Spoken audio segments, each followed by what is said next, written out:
first player traded. This is a hard one. I think we didn't clarify it, but I think we're in agreement. It needs to be someone who is a starter, right, or a Okay. significant player from the bench. But it needs to be someone of substance because there are trades that occur that are second round draft picks or G Yeah. League How do guys you pick them or though? How do you some pick them, guy. man? Exactly. And I didn't want to do that. So I'm going for this one. It's a bit of a unique one. I can see where it's going to fall apart. And, just bear with me, okay? Jared Allen is my player. And the rationale behind this is the too big situation in Cleveland is a little bit restrictive for what they're doing. But Evan Mobley also showed some glimpses in the Celtics series, and he's going into his third season where he could be that center that allows them to be a little bit flexible. That too big lineup actually inhibits what they try to do, and it impacts Donovan Mitchell, and they don't have shooting, and they've started to build around that. But he signed an extension, and you might be thinking, but they can't trade him. Well, they can after 6 months. Jared Allen fills a lot of needs for teams. Any team who currently doesn't have a very good center, a traditional center, Memphis comes to mind if they're not content with what Zach Edey gives them. Pelicans after losing Valanciunas, even the Phoenix Suns could be in consideration for this. Any team would happily take a, you know, respectable big who can average probably 18 and 12 and a couple of blocks, but they have to wait 6 months. Now, what would they give up in return? Well, I mean, shooters and wings are galores, and that's what Cleveland want. This is my pick. I could have taken a pick from Portland, Jeremy Grant, DeAndre Ayton, because clearly they would be actively shopping those players. Or Washington, could Jordan Poole or Kyle Kuzma get out? But I went with Jaron Allen just to get you to think. And also, I had tunnel vision, and once I picked him, I had to stick with it. You've got a bit of Cleveland love. I see you've taken the Hawks love and placed it into Ohio, Cleveland right now, right? It's For like you, it's you obviously got them for Coach of the Year, even though somehow I don't see them making any significant jumps to justify that. I feel like you're gonna go now. You're being so harsh to me today, man. But you've made some interesting picks here. Did you make these picks at 7 p.m. at night last night as well? Because no, I made them. I did all of my work today. It's just I think sometimes, especially with these early predictions, Yep. I don't want to invest hours of my life and become really attached to something for it to fall through because these things probably will statistically fall through. Like out of everything that we said, we've picked 8 categories. We might be lucky to get one, right? And a lot can happen in an NBA season. So, I didn't want to overthink it. I didn't want to lose sleep over it. I didn't want to, spend my entire car ride to and from work thinking about it.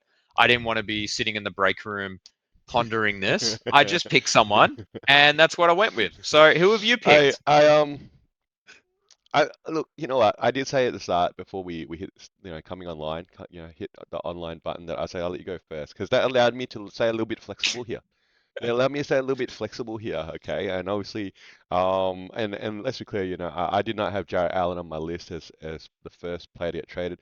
I think you actually said it yourself, if he can't be traded for 6 months, then there's a likelihood that there's a player being traded before him, before that sort of window, passes. So, look, I'm gonna go over to the New Orleans Pelicans, and I'm gonna name another All-Star forward there that I think probably inevitably is going to get shifted. And I don't know whether I was rating him that high that he's going to be the first player shifted, but Brandon Ingram, I think, is going to get shifted at some point. And look, the Pelicans, you know what? There's this whole group of five teams, give or take, in the West that are like, our season's going to come down to literally 3 wins.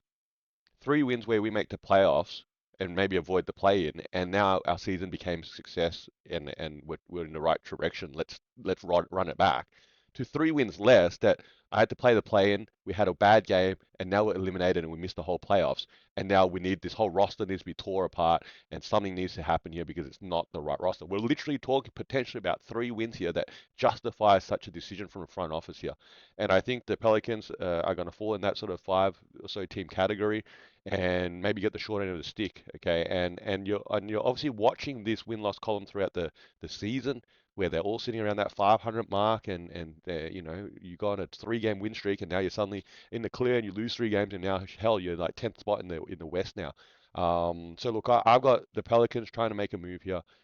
Ingram's going to somewhere else. I don't know where, man. Let's be clear. I don't know who would really want him, but he's obviously got some level of value in the league. And maybe the Pelicans looking to just bring some more assets back.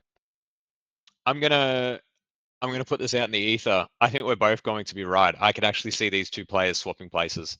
You think about the need for a wing and an all-star wing and another shot creator next to Donovan Mitchell. Ingram makes a lot of sense. And then you feel about the need for a big. Yep. And you're also thinking about it contractually, right? So Jared Allen on a pretty big contract, and same for Brandon Ingram. That's the other thing as well. When you're trying to move these players of substance, you have to have some, you have to have some significant contracts. I know they don't line up perfectly. Cleveland will probably have to give up another couple of things, but yeah, look, why not? Put it out.